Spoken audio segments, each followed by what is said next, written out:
Hello students, welcome to our channel Royal Educare. আশা করি সবাই খুব ভালো আছো। আজকে আমি তোমাদের কাছে নতুন একটি ভিডিও নিয়ে চলে এসেছি। ভিডিওটি কি নিয়ে? ভিডিওটি হচ্ছে ক্লাস 10-এর যে প্রশ্নবিচিত্রাটি রয়েছে তারই ইংরেজির সেকেন্ড মডেলটা কি আছে দেখো, বান্দ্রা এমএসপিসি হাই স্কুল। তো এটা হচ্ছে 40 মার্কসের একটা প্যাসেজ, তোমরা ভালো করে জানো, আগের ভিডিওতে প্রথম মডেলটা করা রয়েছে। তো এখানে প্রথম একটা সিন দেওয়া আছে। সিনটা কি নিয়ে দেওয়া আছে তো দেখে নাও। সিনটা হচ্ছে আমাদের যে চ্যাপ্টারটা রয়েছে, কি চ্যাপ্টারটা রয়েছে, one day there was a grand wind for kite flying, মানে আওয়ার রানওয়ে কাইট। আশা করি সবাই এটা খুব ভালো করে পড়েছো, এর আগেও এটাতে সিন ছিল। তো ওই জায়গাটা দিয়েছে, বলছে একদিন ঘুড়ি ওড়ানোর জন্য খুব সুন্দর বাতাস বইছিল। আর শেষ হয়েছে কি দিয়ে? Our kite had sailed away over to the mainland. আমাদের ঘুড়িটি মূল দ্বীপের দিকে কি হয়েছে, উড়ে চলে গেছে। তাহলে এই জায়গা থেকে এটা সবাই আশা করি টেক্সট সবাই পড়ো, তাই টেক্সটের মিনিং আমি বিস্তারিতভাবে আলোচনা করলাম না, ডাইরেক্ট আমরা প্রশ্ন উত্তরে চলে যাই। হ্যাঁ, তাহলে দেখো প্রথম দিয়েছে কারেক্ট দ্য অল্টারনেটিভ। তো প্রথম প্রশ্নটা কি বলেছে? The wind was right for, বাতাসটা ছিল সঠিক কিসের জন্য? প্যারাগ্লিডিং। প্যারাগ্লিডিং জানো? প্যারাগ্লিডিং হচ্ছে এক ধরনের খেলা। কিরকম খেলা? দেখবে পাহাড় দেখেছো তোমরা? পাহাড় বা কোনো উঁচু জায়গা থেকে সেই প্যারাসুট টাইপের জিনিস পরে করে উড়ে বেড়ায়, দেখেছো তো? সেটাকে বলে হচ্ছে প্যারাগ্লিডিং।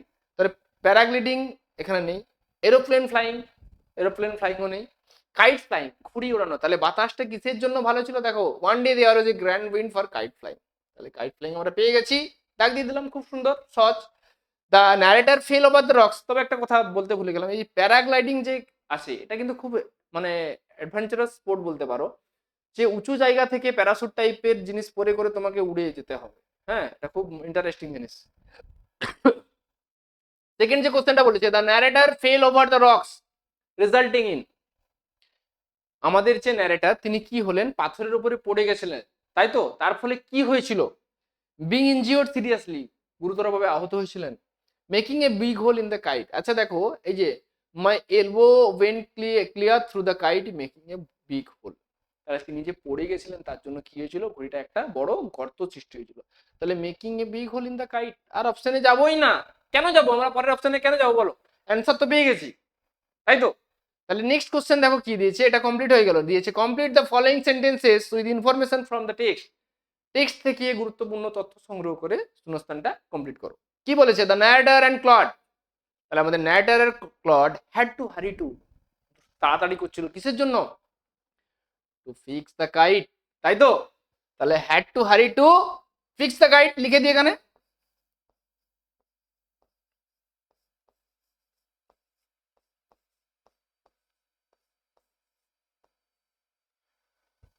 প্রথমত একটা কথা বলে দিই, কোশ্চেন অ্যান্সার কিন্তু যে কঠিন থাকে এরকম কিছু না, যদি আমরা মাথা ঠান্ডা করে খুঁজে করে লিখি খুব সহজে লিখতে পারবো। তাহলে প্রথম কোশ্চেনটা আমরা লিখে দিলাম। সেকেন্ড কোশ্চেনটা কি বলেছে দেখো, the ladder and cloud rushed into the light house. Rushed মানে দ্রুত, তাড়াতাড়ি গেল লাইট হাউসে কি করতে? তাহলে দেখা যাক, we rushed into the light house to get some paper. তাহলে কিছু কাগজ নেওয়ার জন্য তারা লাইট হাউসে গিয়েছিল। তাহলে কি জন্য গিয়েছিল? Two get some paper.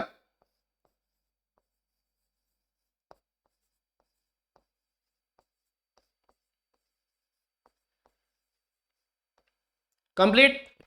Next দেখো কি আছে, হোয়াট হ্যাপেন্ড,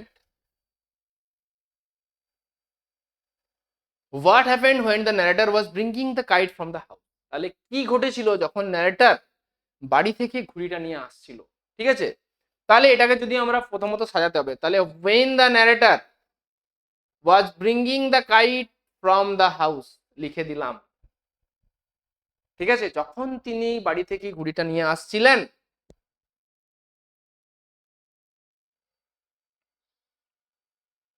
এই দেখো, I was bringing the kite from the house, এটা আমরা লিখেছি। I trip and fell over the rocks. My went my elbow went clear through the kite making a big. অ্যান্সারটা হচ্ছে আমার এইটা। তাহলে আমি কি লিখবো? I trip. আই ট্রিপ মানে আমি হোঁচট খেলাম, আমি তো হোঁচট খাইনি। তাহলে কে খেয়েছিলেন? না, এটা তাহলে C, trip.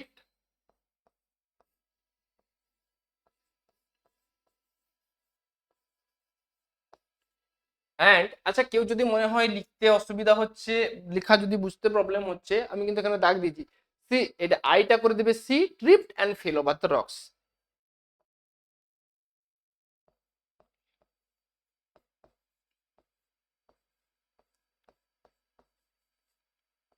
Fail over the rocks লিখেছি তো, হলো। আরেকটু লিখতে হবে যেহেতু 2 নাম্বার আছে, তাই তো আমি হোঁচট খেয়ে পড়ে গেলাম। আর কি বলেছে, মাই এলবো ওয়েন্ট, তাহলে তাহলে লিখবো হার এলবো,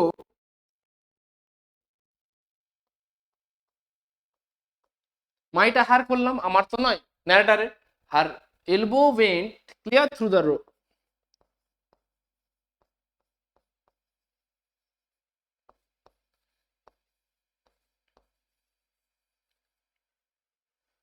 through the kite,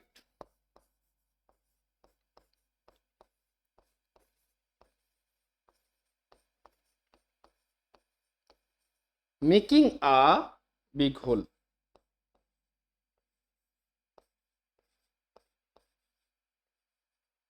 ওকে,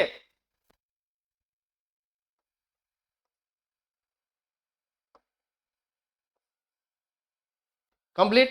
তাহলে লিখে নিচ্ছি, খুব সুন্দর করে লিখলাম, তাহলে আরেকবার বলে দিচ্ছি। দেখো, when the narrator was bringing the kite from the house, she tripped and fell over the rocks. Her elbow went clear through the kite, making a big hole. ওকে, সহজ। পরের কোশ্চেন দেখা যাক কি বলেছে। পরে আর কিছু নেই, দিয়েছে কবিতা। কবিতাটা কি কবিতা দিয়েছে দেখো, I must go down the seas, তাহলে খুব সুন্দর কবিতা, তাই তো।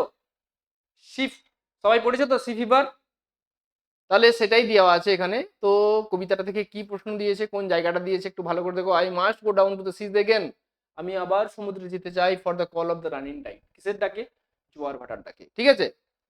তো এই জায়গাটা, এই পোর্শনটা থেকে 4 লাইনের যে কবিতাটা আছে সেখান থেকে কি কোশ্চেন দিয়েছে, আর the call of the running tide is, জোয়ার ভাটার ডাকটা কেমন, বলছে ওয়াইল্ড অ্যান্ড ক্লিয়ার। ওয়াইল্ড মানে হচ্ছে বন্য, এবং ক্লিয়ার মানে হচ্ছে স্পষ্ট। তাহলে প্রথমে বলে দেখো, I for the call of the running tide is a wild call and a clear call.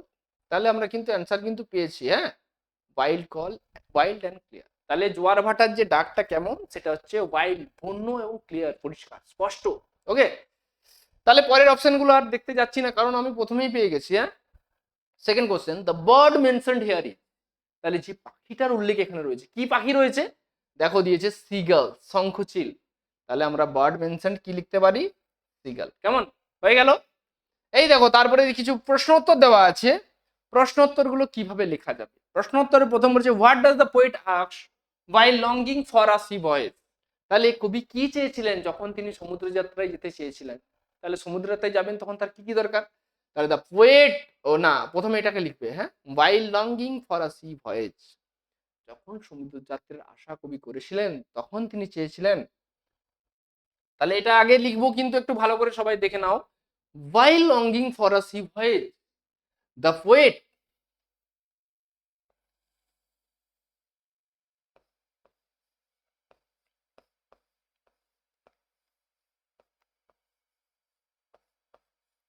একটু ছোট্ট ডিস্টার্ব করছি, দেখো তোমরা ভালো করে না নোট ডাউন করবে।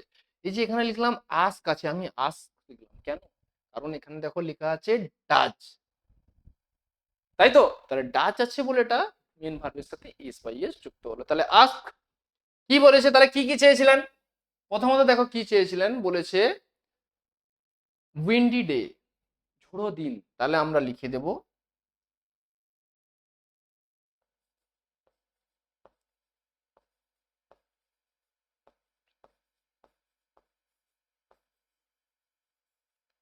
ঝোড়ো দিন।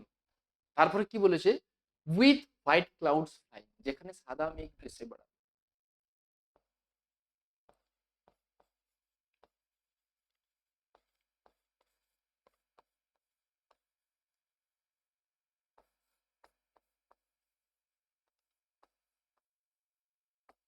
আর কি চেয়েছেন, বলেছে ফ্লাং স্প্রে,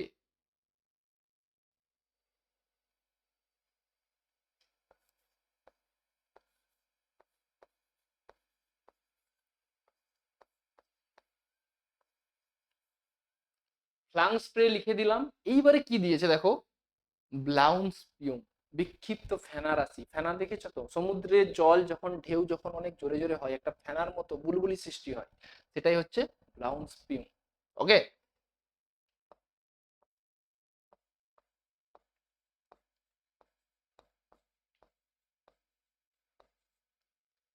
আর কি বলেছে, অ্যান্ড দ্য সিগালস ক্রাইং, ঠিক আছে, and the seagulls crying.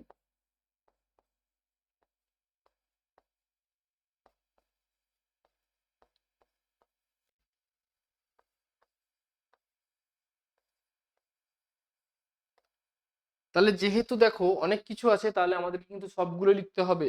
Number কত, এক থাকলেও কিছু করার নেই। আমি যদি শুধু লিখে দিই the poet asks for a Windy day with white clouds flying, ভাববো এক দেবে না, আরো তো যেগুলো চেয়েছে সেগুলোও বসাতে হবে না। ক্লিয়ার? তাহলে কি কি চেয়েছিলেন, windy day with white clouds flying, flung spray, blown spume, আর হচ্ছে seagulls flying. Okay, next question দেখো, write the meaning of the word spume. তাহলে এই যে স্পিউম শব্দটার অর্থ কি? ঠিক আছে, স্পিউম মানে হচ্ছে দ্য ফোম অফ দ্য কি, সি ওয়েভস। ঠিক আছে, সমুদ্রের যে ঢেউয়ের যে ফোম, ফেনা তৈরি হয়, ওটাকে বলা হচ্ছে স্পিউম। তাহলে এই অ্যান্সারটা আমরা এখানে লিখলাম। হ্যাঁ,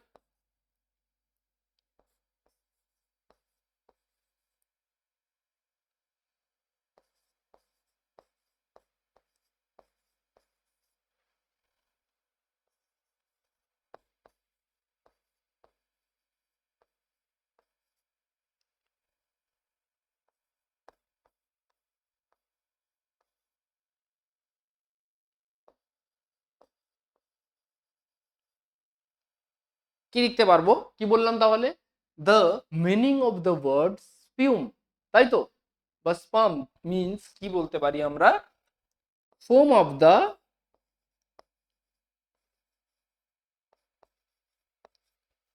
সি ওয়েভস।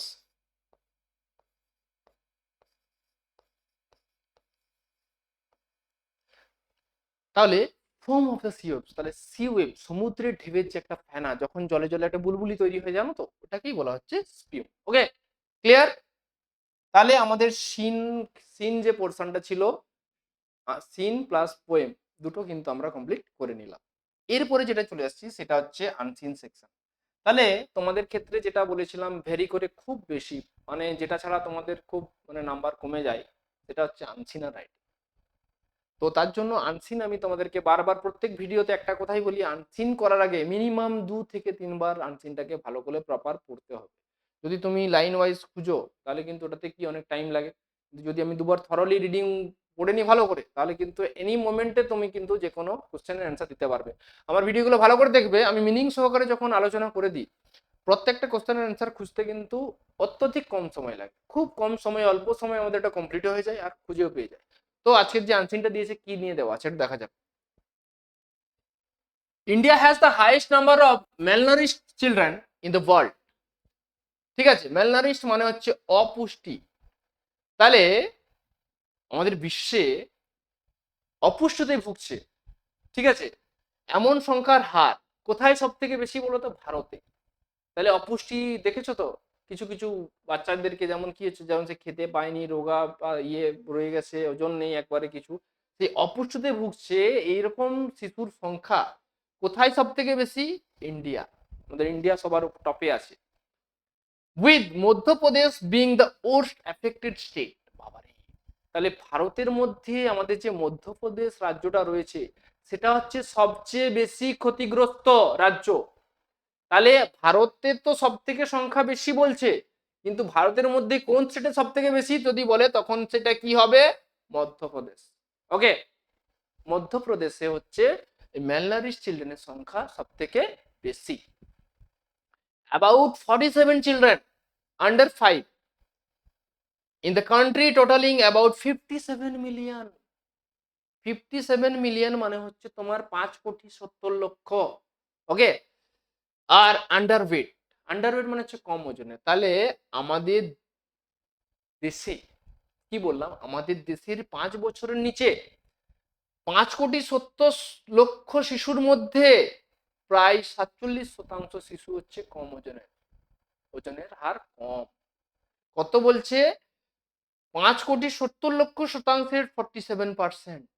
ঠিক আছে, আমাদের ইন্ডিয়াতে বলছে এত শিশুর মধ্যে 47% শিশুর হচ্ছে ওজন হচ্ছে কম। ওকে, আবার দেখো কি বলেছে, even sub Saharan Africa is better of. আমাদের দেশের থেকে সাব সাহারান যে আফ্রিকা আছে, ওখানকার অবস্থা কিন্তু আরো ভালো, ওদের শিশুদের আমাদের থেকে ভালো। তো কি বলেছে, উইথ অ্যাবাউট 33 অফ চিলড্রেন ম্যাল, এখানে কতজন শতাংশ শিশু, কত শতাংশ শিশু অপুষ্টিতে ভুগছে, 33। আর আমাদের ইন্ডিয়াতে কত, 47। তাহলে এখানে কম, 14% কম মানে না। কোটিতে যদি 5,70,00,000 হতে তুমি যদি ক্যালকুলেশন করে দেখতে 14% কি মানে অনেক, ঠিক আছে। তো আমাদের দেশের থেকে বলতে পারি এখানে 14% কম, মানে ওখানে হচ্ছে 47%, আর হচ্ছে সাব সাহারান আফ্রিকা অঞ্চলে কত হচ্ছে, 33%। Clear? The other badly affected states in India are, তাহলে আমাদের ভারতের আরো বেশি যে ক্ষতিগ্রস্ত রাজ্যগুলো রয়েছে সেগুলো কি, উত্তরপ্রদেশ, রাজস্থান, উড়িষ্যা, বিহার এন্ড মহারাষ্ট্র। তাহলে আরো তো রাজ্য আছে, আমরা এখানে মধ্যপ্রদেশ একটা নাম বলতে পারি না, আরো যে রাজ্যগুলো রয়েছে যেখানে হচ্ছে বেশি ক্ষতিগ্রস্ত সেগুলো হচ্ছে তোমার কি, উত্তরপ্রদেশ, রাজস্থান, উড়িষ্যা, বিহার এবং Madhya Pradesh. Okay, over 50% children in some of the states are malnourished, এইসব রাজ্যগুলির বলছে 50% শিশু হচ্ছে অপুষ্টিতে হচ্ছে, 50%, 50% মানে হাফ হাফ, 50% ভালো তো 50% খারাপ, কেমন? However, some Indian states have released report cards before. যাই হোক, আমাদের ভারতীয় রাজ্যগুলো কি করেছে, তাদের ফলাফল আগেই প্রকাশ করে দিয়েছে যে কোন রাষ্ট্রেতে ম্যালনারিজ চিলড্রেনের সংখ্যা কত, কোনখানে কত ভালো, এই ফল তালিকা তারা কিন্তু আগেই প্রকাশ করে দিয়েছে। Malnourished among children is significantly low in Goa, Kerala, Mizoram and Tamil Nadu. তাহলে এই যে গোয়া, কেরালা, মিজোরাম, তামিলনাড়ু এই সব রাজ্যগুলিতে অপুষ্টিতে ভোগা শিশুর সংখ্যা তুলনামূলকভাবে কম। লো মানে হচ্ছে কম। এখানে কিন্তু মোটামুটি ভালো বাচ্চা আছে, অপুষ্টিতে এরকম ভোগার সংখ্যা খুব কম। আর সব থেকে বেশি যদি বলে উত্তরপ্রদেশ, রাজস্থান, উড়িষ্যা, বিহার, মহারাষ্ট্র, মধ্যপ্রদেশ। ওকে, নেক্সট লাস্ট প্যারা কি বলেছে, অ্যাকর্ডিং টু ওয়ার্নার, এটা দেখো SCHLTINK, সুল্টনিক, সুল্টিনেকের মতে, এটা কিন্তু সুল, হ্যাঁ, SCHUL, সুল্টিনকের মতে, সুল্টিনক, সুল্টিনকের মতে কি বলছে, UNICEF India's chief of child development and nutrition programme. তাহলে দেখো ইউনিসেফ ভারত ইন্ডিয়ার, ইউনিসেফ ইন্ডিয়ার হচ্ছে চাইল্ড ডেভেলপমেন্ট, শিশু বিকাশ অ্যান্ড নিউট্রিশন প্রোগ্রাম, তাহলে পুষ্টি কর্মসূচি প্রধান কে, ওয়ার্নার সুল্টিনক। তার মতে কি বলছে, দ্য কজেস অফ ম্যালনিউট্রিশন আর, তাহলে এই যে অপুষ্টি, শিশুদের মধ্যে যে অপুষ্টি আছে এর কারণগুলো কি, প্রথম হচ্ছে ব্যাড কোয়ালিটি অফ ফুড, খারাপ মানের খাদ্য, মানে অনেকে দেখো ভালো ভালো খাবার খায়, অনেক হচ্ছে নিম্নমানের যা পায় তাই খায়, সেই পচা বাসি খাবার খেয়ে নেয় অনেকে, তাহলে সেটা হচ্ছে খারাপ নিম্নমানের খাবার। হাই পপুলেশন ডেন্সিটি, উচ্চ জনঘনত্বের হার, ওই এত জনসংখ্যা ভারতে, জানো তো পপুলারিটি কত, এত জনসংখ্যার হার। High rate of infectious disease, তাহলে এই যে মারাত্মক যে ব্যাধি, মারাত্মক যে রোগ, এর পরিমাণে দিন দিন কি হচ্ছে, বেড়ে যাচ্ছে। হাই রেট অফ ইলিটারেসি এবং উইমেন, মহিলাদের মধ্যে না শিক্ষার হারটা কম, তাহলে শিক্ষার হার কমটাও এর জন্য কিন্তু দায়ী। জেন্ডার ইনইকুয়ালিটি, লিঙ্গ বৈষম্য, লিঙ্গ বৈষম্য বুঝো তো, তাহলে সেই জেন্ডার ইনইকুয়ালিটি মানে হচ্ছে লিঙ্গ বৈষম্য। Low rate of immunization, immunization মানে হচ্ছে তোমার টিকাকরণ, টিকাকরণের হার কম, ঠিক আছে। লো রেট, নিম্নমানের টিকার সংখ্যা, টিকা ঠিকঠাক দেওয়া হচ্ছে না, টিকার হার কম। And high rate of birth of underweight babies, underweight babies মানে দেখো মানে যে সমস্ত শিশুদের জন্ম দেওয়া হচ্ছে তাদের ওজনের হার কম, ওজনটা কম, ওজনের শিশুর জন্ম দিলেই তাদের মধ্যে সেই রোগটা দেখা দিচ্ছে, বুঝতে পারলে। তাহলে অপুষ্টির কারণগুলো অনেকগুলো কারণ দিয়েছে, তাহলে প্রথম হচ্ছে ব্যাড কোয়ালিটি অফ ফুড, নিম্নমানের খাবার, হাই পপুলেশন ডেন্সিটি, তাহলে হচ্ছে জনঘনত্বের সংখ্যা বৃদ্ধি, আবার বলছে হাই রেট অফ ইনফেকশিয়াস, উচ্চ ব্যাধি সংক্রান্ত রোগের বৃদ্ধি, high rate of illiteracy among women, ও মহিলাদের মধ্যে কি বলেছে, শিক্ষার অভাব, অশিক্ষার হার, জেন্ডার ইনইকুয়ালিটি, লিঙ্গ বৈষম্য, লো রেট অফ ইমিউনাইজেশন, টিকাকরণের হার কম, হ্যাঁ। আর কি বলেছে, low high rate of birth of underweight babies, তাহলে কম ওজনের শিশুর সংখ্যা অত্যধিক পরিমাণে জন্মাচ্ছে আর কি, তাদের সংখ্যা। তাহলে এটা নিয়ে করেছে আমাদের আনসিনটা, খুব সুন্দর আনসিন পড়লাম। এবার আনসিন থেকে কি কোশ্চেন দেওয়া আছে, প্রথমে দেখো যে কোশ্চেনটা দিয়ে, the total number of children who are underweight in India, তাহলে 50, 33, 57, 54 মিলিয়ন। তাহলে ভারতে যে সমস্ত শিশুর সংখ্যা কম ওজনের, তার সংখ্যা ভারতে কত, তাহলে কত দিয়েছে ভারতে? 57 মিলিয়ন, তাই তো। আর আন্ডারওয়েট দেখেছো, কম ওজনের শিশু সংখ্যা কত হয়েছে? 57, পেয়ে গেছি। সোজা না সহজ লাগছে না আগে বল? আমরা যে আনসিনটা পড়লাম উইথ মিনিং, দেখো খুব সহজে কিন্তু অ্যান্সার বেরিয়ে গেল। কিন্তু যদি তুমি এটা না পড়তে, তুমি লাইনটা পড়ে অ্যান্সারটা কোথায় আছে কোথায় আছে কোথায় আছে এরকম করে 57, আর যদি দু চারটা অপশন ভুলো তো তুমি দিতে পারো। সেকেন্ড দেখো দিয়েছে the percentage of malnourish children, percentage মানে শতাংশ, হ্যাঁ, malnourish children in sub Saharan Africa, sub Saharan আফ্রিকায় হচ্ছে অপুষ্টিতে ভুগছে এমন শিশু শতাংশ কত দিয়েছে? কোথায় বলেছে? Sub Saharan. কত বলেছে? 33। তাহলে আমরা পেয়ে গেছি 33। সাব সাহারান, দেখেছো এই যে even sub Saharan is better of with about 33%। ম্যালনারিশমেন্ট এবং চিলড্রেন ইজ লো ইন, তাহলে অপুষ্টির শতাংশ হার, অপুষ্টির হারটা কম রয়েছে কোথায় কোথায়? মধ্যপ্রদেশ, উড়িষ্যা, কেরালা, মহারাষ্ট্র। তাহলে কোথায় গেল লো? তাহলে ম্যালনারিশমেন্ট এবং চিলড্রেন ইজ সিগনিফিকেন্টলি লো, তুলনামূলকভাবে কম। কোথায় বলেছে? গোয়া, কেরালা। তাহলে এখানে আমরা পেয়ে যাচ্ছি কেরালা। দিয়ে দিলাম, বাকি অপশনগুলো দেখতেই যাবো না। তাহলে লো বলেছে, যেহেতু বলেছে কি বলে দেখো, দেখা দিয়েছে বলেছে মোস্ট এফেক্টেড, না সরি সরি, ম্যালনারিশমেন্ট এবং চিলড্রেন ইজ লো, লো কোথায় আছে? তাহলে লো আছে আমার কেরালা, এই যে কেরালা এখানে পেয়ে গেল, কেরালা দিয়ে দিলাম। পরবর্তী কোশ্চেন দেখো, দ্য ওর্স্ট এফেক্টেড, সবচেয়ে বেশি ক্ষতিগ্রস্ত, হ্যাঁ, স্টেট উইথ ম্যালনারিশমেন্ট, অপুষ্টিতে ভুগছে এমন সবচেয়ে বেশি ক্ষতিগ্রস্ত রাষ্ট্র ইন ইন্ডিয়া ইজ, ভারতে কি আছে? তাহলে দেখো Madhya Pradesh being the worst affected state, পেয়ে গেছি। তাহলে সব থেকে বেশি ক্ষতিগ্রস্ত রাষ্ট্র কোনটা হচ্ছে আমাদের? মধ্যপ্রদেশ, পেয়ে গেছি। এই দেখো মধ্যপ্রদেশ, কেমন সোজা না কঠিন? প্রত্যেকটা প্রশ্ন খুব সহজ সহকারে আমরা পেয়ে গেলাম, আর এখানে আমরা দাগ দিয়ে দিলাম। আর পরে যেটা দিয়েছে দেখো ট্রু ফার্স্ট দিয়েছে। প্রথম কোশ্চেন বলছে the name of the UNICEF India's chief of child development and nutrition program is James Sultinek, তাই তো। কিন্তু এখানে নাম কি ছিল? Warner, Warner Sultinek. তাহলে এটা কি বলেছে? ফলস, ভুল বলেছেন, তাহলে এটা আমরা ফলস লিখবো। সোজা কিন্তু দেখেছো, নামটা ভুল দিয়েছে বলে ভুল, তোমরা পুরোপুরি দেখবে ঠিক আছে, প্রবলেমটা এই জায়গাটাই আছে শুধু। ওকে, এটা হতো Warner. Second question, India has the lowest number of malnourish children in the world, বাবারে, ভারতে বলছে সব থেকে কম অপুষ্টিতে ভুগছে এমন শিশু সংখ্যা রয়েছে। তাহলে কি বলেছে? India has the highest number of malnourish children in the world, এটাও কিন্তু কি বলেছে? ভুল বলেছে। তাহলে এটাও আমরা কি লিখবো? ফলস। বেশি আছে, এটা যদি হাই বলতো হাইয়েস্ট, তখন কিন্তু আমরা ট্রু লিখতাম। ম্যালনারিশমেন্ট এবং children is significantly low in Goa, Kerala, Mizoram and Tamil Nadu of India. তাহলে অপুষ্টিতে ভুগছে এমন শিশুর সংখ্যা তুলনামূলকভাবে কম বলছে গোয়া, কেরালা, মিজোরাম আর হচ্ছে তামিলনাড়ু। তাহলে একটু দেখে নি আগে কি কি জায়গাগুলো আছে। দেখো লো কোথায় কোথায় আছে? গোয়া, কেরালা, মিজোরাম, তামিলনাড়ু। তাহলে এটা ঠিক বলেছে, এটা আমরা কি লিখবো? ট্রু, লিখে দিলাম। কি ইজি দেখেছো তো। পরবর্তী হচ্ছে ব্যাড কোয়ালিটি অফ ড্রেসেস, ঠিক আছে, খারাপ মানের পোশাক is one of the reasons for malnutrition of children in India.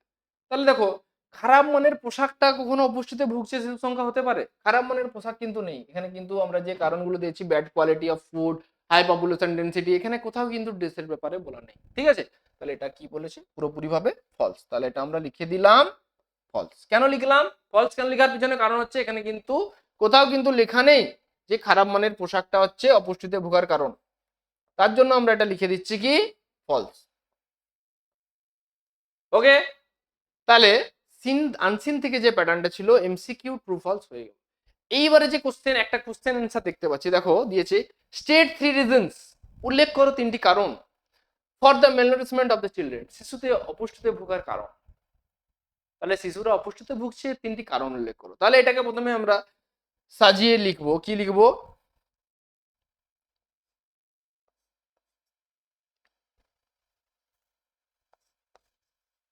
The three reasons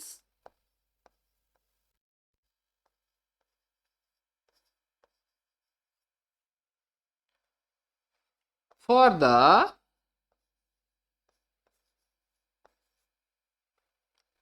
malnourishment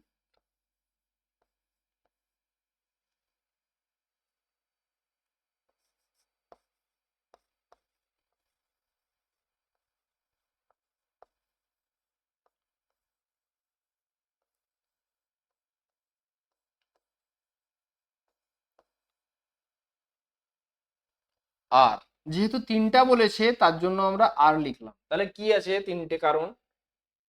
প্রথমত লিখতে পারি ব্যাড কোয়ালিটি অফ ফুড। এখানে দেখো অনেকগুলো আছে দেওয়া, তাই তো? অনেকগুলো দেওয়া থাকলে আমরা যে কোনো তিনটা লিখবো। প্রথমত লিখবো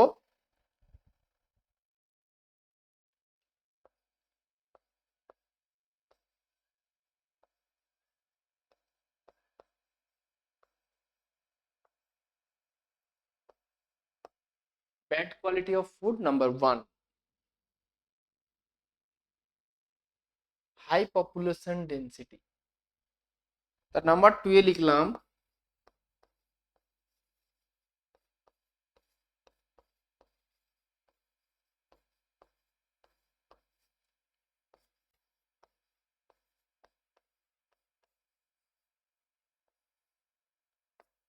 হাই পপুলেশন ডেন্সিটিটা দু নম্বরে লিখলাম।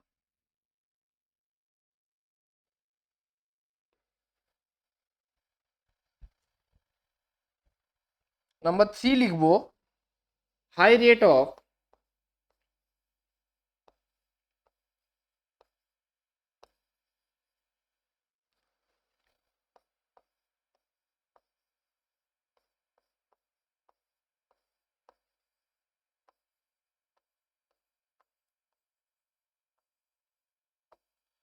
High rate of infectious disease. খুব সুন্দর। তাহলে আরো কিন্তু অপশন ছিল, তোমাদের যে কোনো মনে হবে তোমরা যে কোনো তিনটা লিখতে পারো। তাহলে আমার মনে হয়েছে এই তিনটা, আমি পরপর তিনটা লিখে দিচ্ছি। তাহলে এতগুলো রিজন আছে, তোমরা যে কোনো তিনটা কারণ দিয়ে দিতে পারো। ওকে, তাহলে দেখো আনসিন পোর্শন কিন্তু শেষ হয়ে গেল। খুব সহজ সুন্দর করে আমরা করে ফেললাম, একটু কঠিন লাগলো না? এরপরে আমরা চলে যাচ্ছি গ্রামার সেকশনে। গ্রামার সেকশনের ক্ষেত্রে প্রথম যেটা থাকে আমাদের, দেখো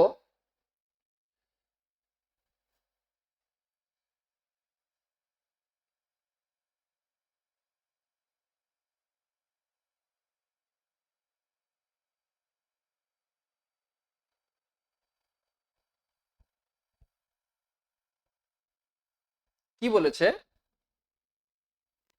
tick the correct form of the verb যেটা দিয়েছে। তাহলে আমরা প্রথমে দেখে নিই ফোর পার্ট কি বলেছে।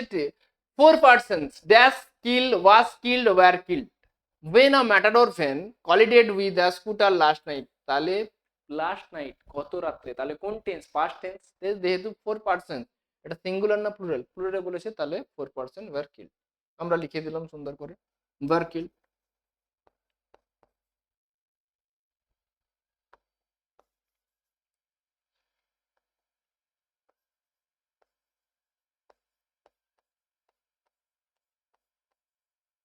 ঠিক আছে, দাগও দেওয়া আছে, যদি তোমাদের বুঝতে অসুবিধা হয় দেখো আমি কিন্তু আন্ডারলাইন করে দিয়েছি। ঠিক আছে, এইবারে বলেছে ডু এস ডাইরেক্টেড।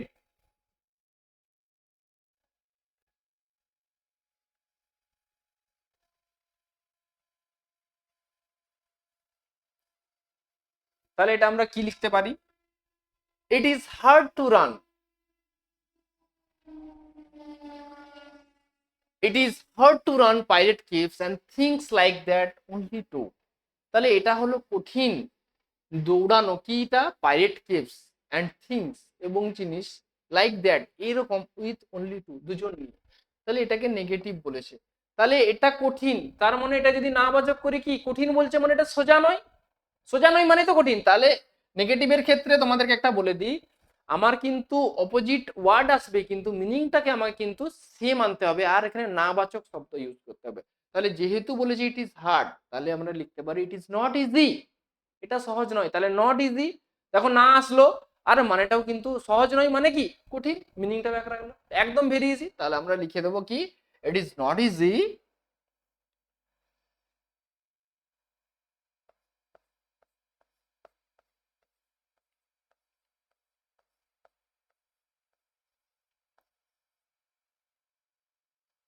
দিয়ে বাকি যেটা আছে to run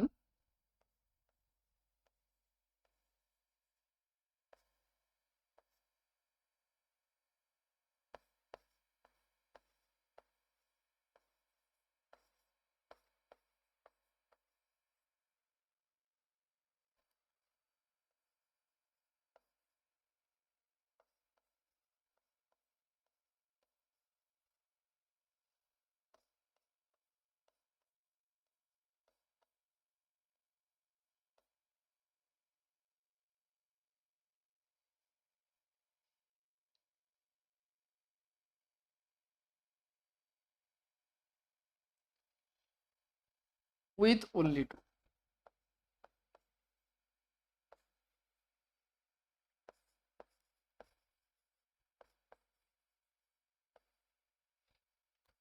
uneasy lies the head, তাহলে uneasy lies the head that wears the crown, তাহলে মুকুট পরিহিত মাথা কি বলেছে, একটা অস্বস্তি বোধ করা। ঠিক আছে, আনইজি মানে হচ্ছে অস্বস্তি। হ্যাঁ, তাহলে আমরা বলতে পারি ওয়ারিং দ্য ক্রাউন,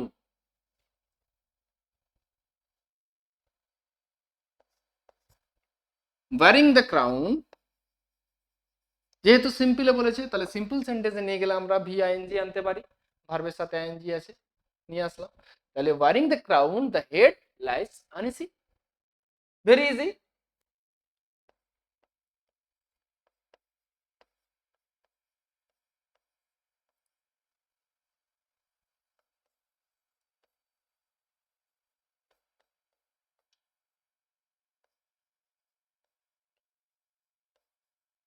একটু যদি বুঝতে অসুবিধা হয় আরেকবার দেখো, বলে দিলাম। যেহেতু আমাদের সিম্পল সেন্টেন্সে বলছে, সিম্পল সেন্টেন্সে নিয়ে যাওয়ার ক্ষেত্রে আমরা বি ভার্ব থাকলে এখানে বি ভার্ব সাথে বিং আনতে পারি, যেহেতু ভার্ব আছে ভার্বের সাথে আইএনজি আনতে পারি, তাহলে এখানে আমরা ভার্ব পেয়েছি wear, wearing the crown the head lies uneasy. Okay, তারপর দিয়েছে একটা, দেখো narration, the girl said what a nice dress it is, the girl said what a nice dress it is. আচ্ছা, এই যে অ্যান্সারটা আমার রয়েছে, এটা কিন্তু আমি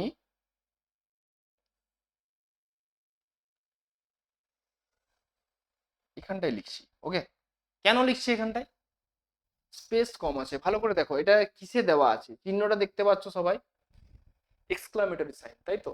তাহলে এক্সক্লামেটরি সেন্টেন্স এটা দেওয়া আছে, তাহলে এক্সক্লামেটরি সেন্টেন্সের ক্ষেত্রে তাহলে আগে বাক্যটা পড়ে দিই, দ্য গার্ল সেড, মেয়েটি বলছে what a nice dress is, কি সুন্দর ড্রেস এটা, তাহলে এটা আনন্দের সাথে বলছে, তাই তো?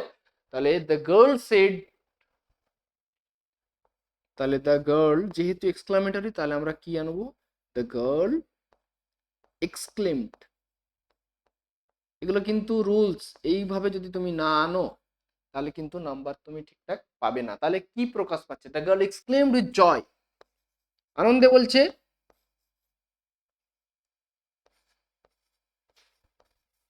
লিঙ্কার হিসেবে দ্যাট এনেছি, what a nice dress is, কি সুন্দর একটা ড্রেস, তাহলে ড্রেসটা ছিল খুব সুন্দর, তাহলে লিখবো দ্য ড্রেস। যেহেতু অ্যামিজার আছে, নারেশন চেঞ্জের ক্ষেত্রে অ্যামিজার থাকলে ওটা ওয়াজ আর হয়ে যায়, দ্য ড্রেস ওয়াজ,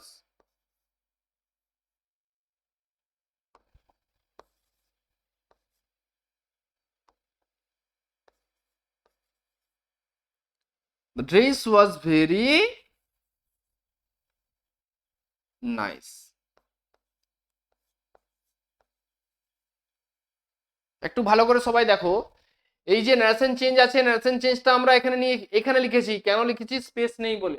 তাহলে এক্সক্লামেটরি সেন্টেন্স, এক্সক্লামেশন সাইন আছে, তার জন্য এক্সক্লেমড আনতে হলো, যেহেতু কি প্রকাশ পাচ্ছে, আনন্দ। The girl exclaimed with joy, আনন্দের সাথে বলছে, কি বলছে, what a nice dress is, কি সুন্দর ড্রেস এটা, তাহলে এটা একটা খুব সুন্দর ড্রেস, তাহলে লিখবো the dress was very nice, যেহেতু অ্যামিজার আছে, অ্যামিজারটা হয়ে কি হলো, ওয়াজ। ওকে, কমপ্লিট।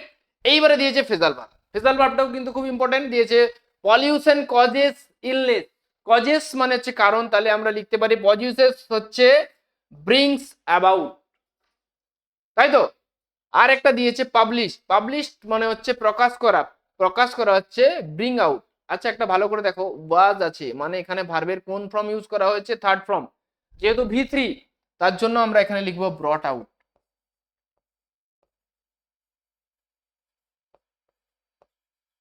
একটু ভালো করে দেখো, আমার আগের ভিডিওতে কিন্তু আমি বারবার বলেছি, এই যে ফেজাল ভার্ব গুলো আছে, এগুলোতে যদি ফর্ম গুলো চেঞ্জ না করি তাহলে কিন্তু ফুল মার্কস পাবো না। ধরো পাবলিশড হচ্ছে ব্রিং আউট, আমি লিখে দিলাম, আমাকে কত নাম্বার দেবে, ব্রিং আউট লিখলে হাফ, কেন, কারণ ওটাকে আমি চেঞ্জ করিনি। তাহলে যেহেতু ওয়াজ আছে তার মানে এটা ভি3, পাবলিশ পাবলিশ পাবলিশ, তাহলে ভি3 এর ক্ষেত্রে ব্রিং আউট এর থার্ড ফর্ম হচ্ছে ব্রিং ব্রট, ব্রট, ব্রট আউট, ওই জন্য লিখতে হবে। আবার এখানে দেখো কজেস, এর সাথে কি যোগ আছে, এস, প্রেজেন্ট ফর্মে আছে, তাহলে আমার এটার অ্যান্সার কি আছে, ব্রিংস অ্যাবাউট, ব্রিং অ্যাবাউট লিখলে কিন্তু হাফ নাম্বার দেবে, তাহলে যেহেতু কজেস আছে আমরা তাই লিখবো ব্রিংস অ্যাবাউট।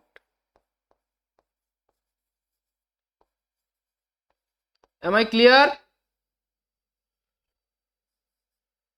যদি তোমাদের কোনো প্রবলেম থাকে অবশ্যই কমেন্ট সেকশনে লিখে জানাবে। কেন হচ্ছে আমি কিন্তু এক্সপ্লেন করলাম, প্রত্যেকটা ক্ষেত্রে এক্সপ্লেন করে এসেছি, সব ক্ষেত্রে সিন আনসিন গ্রামার, এরপরে যে রাইটিং এ যাবো সেটাতেও এক্সপ্লেন করব, অবশ্যই করব। তাহলে দেখে নিও সবাই, যদি কোনো সমস্যা থাকে তাও আরেকবার বলছি তোমরা জানিয়ে দিও। এরপরে চলে গেলাম আনসিন থেকে যে ভাইটাল নাম্বার থাকে 2 নাম্বার করে, এখানে দুটো আছে, আমরা ফাইনাল পরীক্ষাতে মাধ্যমিকে 4টে পাবো।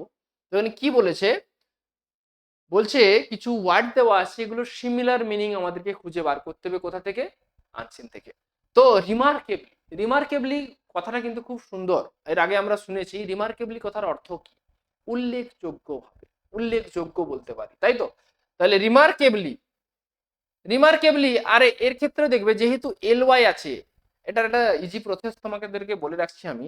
দেখে এল ওয়াই, আবার কোনো ক্ষেত্রে ইডি মানে পাস্ট ফর্মে থাকে, আবার কোনো ক্ষেত্রে আইএনজি যোগ থাকে। ওর যে সিমিলার ওয়ার্ডটা না বেশিরভাগ ক্ষেত্রে সেম হয়, মানে ওর ক্ষেত্রেও দেখবে আইএনজি যোগ, ওর ক্ষেত্রেও দেখবে এলওয়াই যোগ, ওর ক্ষেত্রেও দেখবে পাস্ট ফর্মে থাকবে। এতে তোমাদের কি হয় বলতো, খুঁজতে সুবিধা হয়। ওকে, তাহলে রিমার্কেবলি,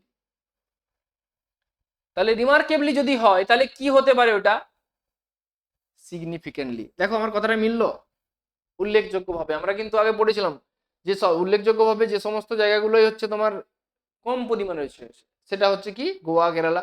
তাহলে উল্লেখযোগ্য হবে, দেখো এখানেও কিন্তু এলওয়াই আছে, এর একটা একটা পয়েন্ট থাকে, বুঝতে পারলে? মানে কিছু কিছু ক্ষেত্রে এটা তোমার খুঁজতে সুবিধা হবে। তাহলে আমরা লিখে দেবো সিগনিফিকেন্টলি।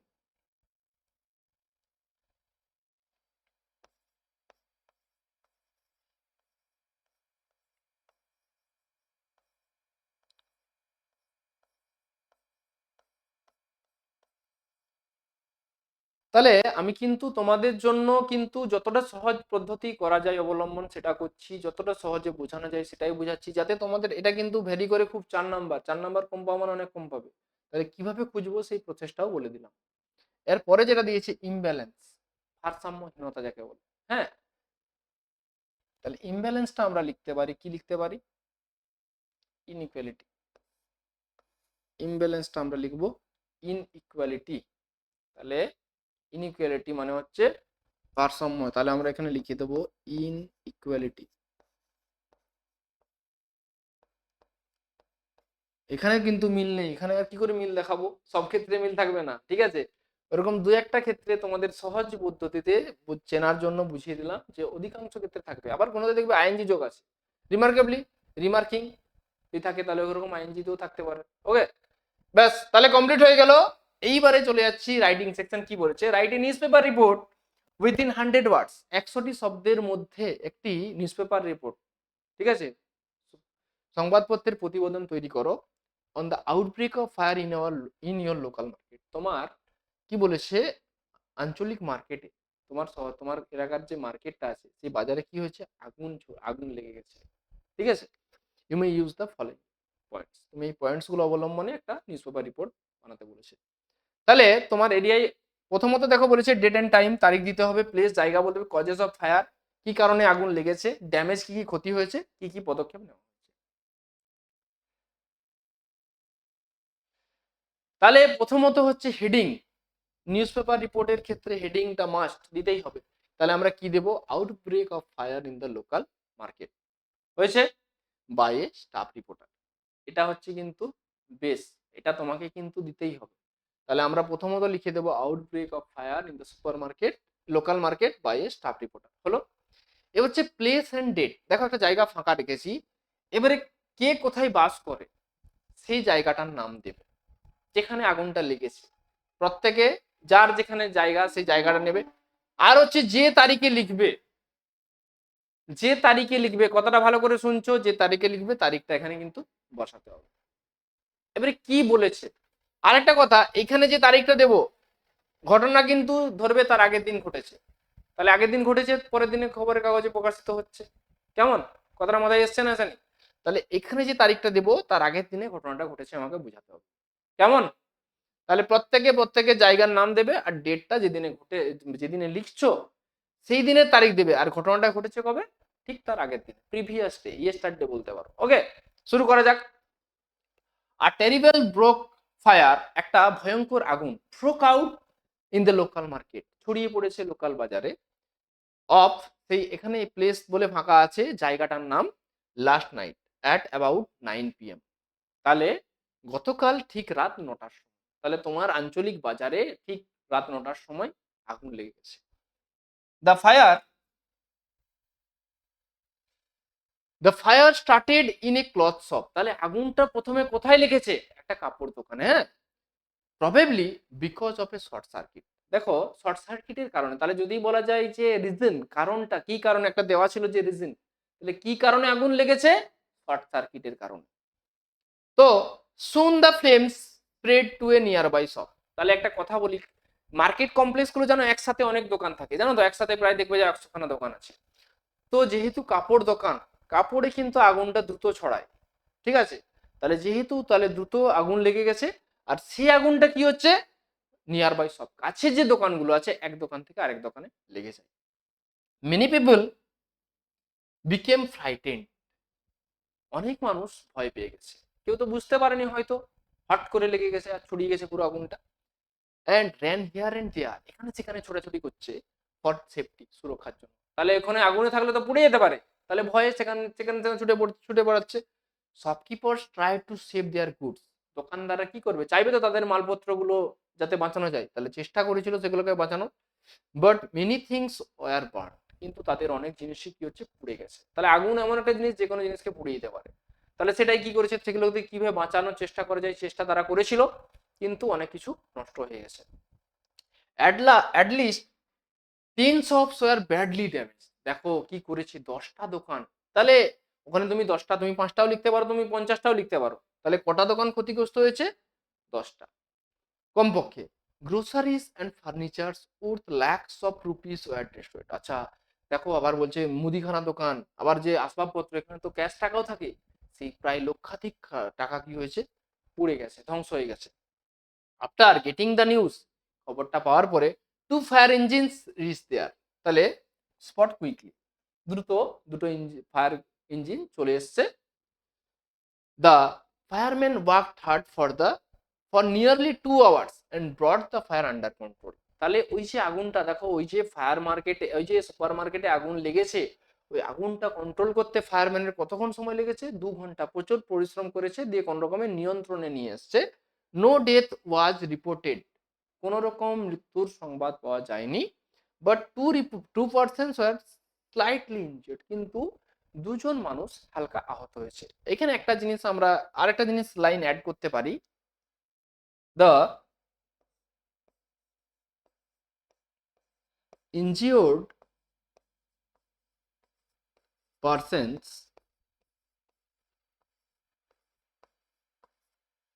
were immediately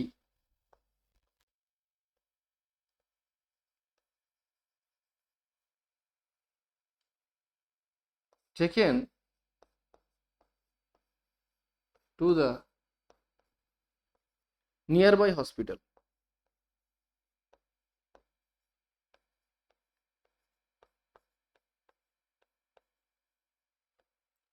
তাহলে আহত লোকদের, যে 2জন আহত হয়েছিল তাদেরকে তৎক্ষণাৎ কি করা হয়েছে, taken to the nearby hospital, কাছের হসপিটালে নিয়ে যাওয়া হয়েছে। তাহলে কেমন, তাহলে যদি বলে কবে কোথায় কিভাবে হয়েছে লিখে দিলাম, কোন সময় ঘটেছে সেটাও লিখে দিলাম, কি কারণে হয়েছে সেটাও লিখে দিলাম, তাহলে কি কি নষ্ট হয়েছে, কি কি ক্ষতি হয়েছে, ফায়ারম্যানকে ডাকা হয়েছে, ফায়ার ইঞ্জিন নিয়ে তারা এসছে, যা ব্যাপারটাকে কন্ট্রোল করেছে, কিন্তু যা ক্ষতি হওয়ার ক্ষতি হয়েছে, 2জন একটু আহত হয়েছে, সেই 2জনকে কি হয়েছে, নিকটবর্তী হাসপাতালে নিয়ে যাওয়া হয়েছে। কেমন কেমন লাগলো ভিডিওটা, আশা করি সবার খুব ভালো লেগেছে।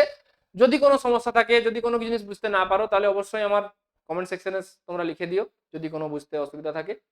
আবার পরের ভিডিওতে দেখা হবে, চ্যানেলটাকে সাবস্ক্রাইব করে দাও, আরো এরকম করে নতুন নতুন অনেক ভিডিও দেওয়া হবে, পরের ভিডিওতে আবার দেখা হবে। কেমন, বাই।